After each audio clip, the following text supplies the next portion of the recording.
Hi. In today's Smarter Reflections, let's think about what are the differences between e-learning and emergency remote teaching. One thing that has come out of this whole COVID-19 quarantine experience is the generation of some new terms. I had not, prior to this, heard of the term Zoom bombing. Yesterday, I saw a very new term on Facebook. It was called mask envy. Now that masks are becoming so dominant in our experience, masks are becoming a fashion accessory. And so now some are speaking of having mask envy of other persons. And then in our business, a term that now is more common than ever is academic continuity. So it's really interesting to see how our lexicon of terms is becoming updated due to this whole experience.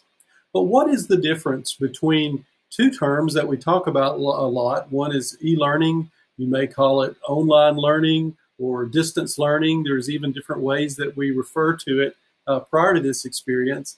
But now there's something new that some are calling emergency remote teaching. And in the resource, the link for this thought is an article in EDUCAUSE that goes much more deeply in that, and I certainly recommend that article. But here are some of the important differences between emergency remote teaching and what we commonly think of as e-learning. First of all is the amount of time it takes to develop it. E-learning, online learning, distance learning, whatever you call it, typically takes a while, a period of weeks, if not months, to properly develop a course. But the first word in emergency remote teaching is emergency, and this had to be done very, very quickly. So not as much time went into preparation. A second very important difference is the development staff.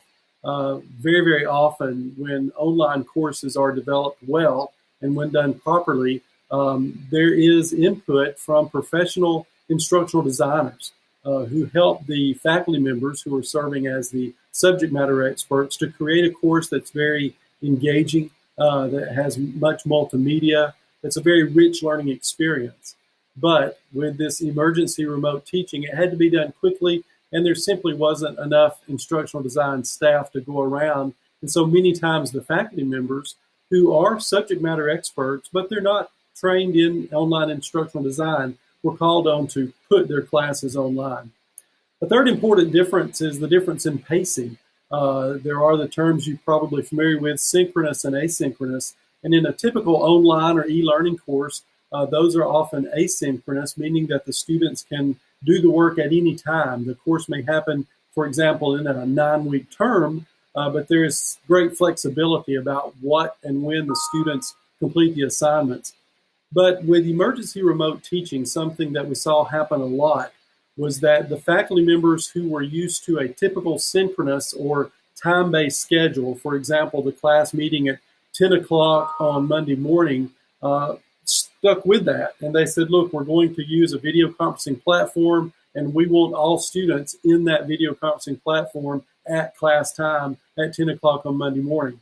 Or maybe there was going to be an exam, and that exam was to be given at 2 o'clock on Thursday afternoon. And so they said, hey, everyone has to take this remote proctored exam at that time. And that may be okay, but when a student is going to a face-to-face class and when they have support from family or maybe childcare, and so that they're planning on being dedicated to the class activity at that time, that's well and good. But when a person is quarantined and maybe they have several children at home or several other adults at home and they don't have a quiet, appropriate place for learning, it makes it that much more difficult. So there are many things that are different about this experience, but the intention is the same, and that is to provide good teaching and learning. So check out that resource from EDUCAUSE, and also respond here and let us know what you think some of the other key differences are between emergency remote instruction and online learning.